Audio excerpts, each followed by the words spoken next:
Sunday వచ్చిందంటే ఏదైనా special ఉండాల్సిందే కదా! మటన్ అయినా, చికెన్ అయినా, ఫిష్ అలా డిఫరెంట్‌గా ఏదైనా.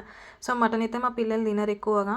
మటన్ తింటారు. బట్ పీసెస్ కట్ చేస్తారు కదా! అలా తినరు. కీమా అయితే మంచిగా తింటారనమాట. సో, వాళ్ళ కోసమని కీమా తీసుకొనొచ్చారు. ఇప్పుడు కీమా నేను డైరెక్ట్ ఫ్రై కాకుండా కొంచెం గ్రేవీ టైప్ చేస్తున్నా అనమాట. చిన్నగున్నప్పుడైతే మన మమ్మీ వాళ్ళు మన కోసం పెట్టేది కదా! ములుగు బొక్క అమ్మ పిల్లలు తింటారు అనేసి. మనమైతే ఇప్పుడు మన పిల్లల కోసం పెట్టాలి. ఎందుకంటే వాళ్ళకి ఇష్టం కదా ములుగు బొక్క అంటే. అబ్బా! తెచ్చినామంటే కంపల్సరీ అందరికి వచ్చేలానే తెస్తారు. లేకపోతే వాళ్ళిద్దరికి వచ్చేలా అయినా తీసుకొనొస్తారు.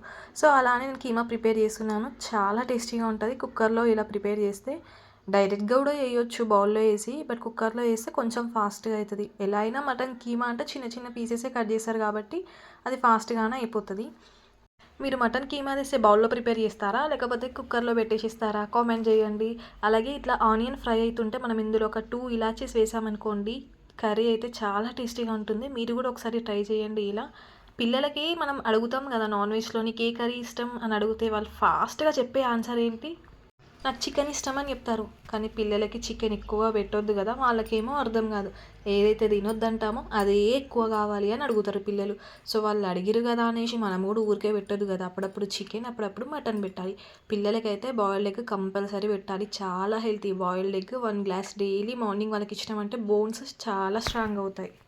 మనం నార్మల్ కర్రీస్ కంటే నాన్ వెజ్ కర్రీస్‌లో కొంచెం స్పైసీగా ఉంటేనే బావుంటది గదా! కారం తక్కువ ఉంటే అస్సలు తినబుద్ధి కాదు. పిల్లలేమో కారం ఎక్కువ తినరు. సో, తినరు గదా అనేసి కొంచెం తక్కువ వేసినా కర్రీ టేస్ట్ కాదు. సో, చూడండి కొంచెమే ఏస్తున్నా. ఈ కారమైనా ఇది వేసుకొని అన్నంలో తిన్న తర్వాత అబ్బా! మమ్మీ కారం ఉంది, కారం ఉంది అంటారు. వాళ్ళు కారం ఉందని చెప్తే మనం వదిలేసేస్తామా చెప్పండి? తినేదాకా వదలం గదా! మనమైనా తినిపిచ్చేసేస్తే వాళ్ళు తింటారు. అలా అని ఈ నాన్ వెజ్ కర్రీస్‌లో అయితే తక్కువ కారం వేయలేం గదా!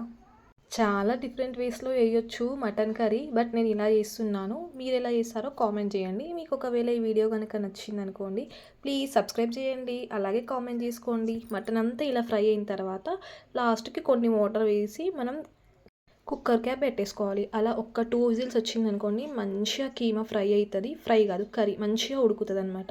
So, thank you for watching. Video నచ్చితే ఒక్క లైక్ ఇవ్వచ్చు కదా!